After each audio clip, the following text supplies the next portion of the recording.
سلام ہو آپ پر اے سرچشمے وحی، اے ملکوت سے نزول وحی کی منزلگاہ۔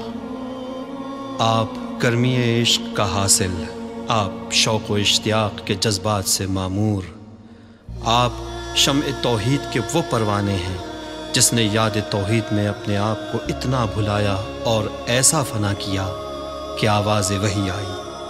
تاہا ہم نے یہ قرآن آپ پر اس لیے نازل نہیں کیا کہ آپ مشقت میں پڑ جائیں۔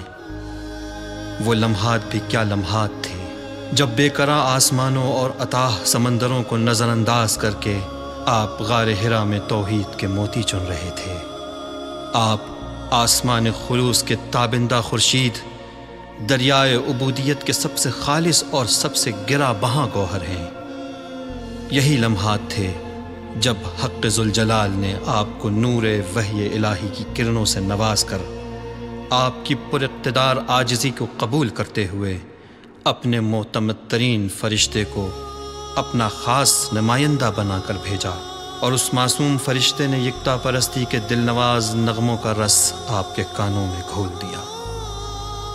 کتنا حسین تھا وہ منظر جب آپ آتش عشق و شوق سے گداز ہوئے، اور اس سے بھی حسین وہ نظارہ جب وحی و عبودیت کی حرارت کی طلب میں آپ تڑپ رہے تھے۔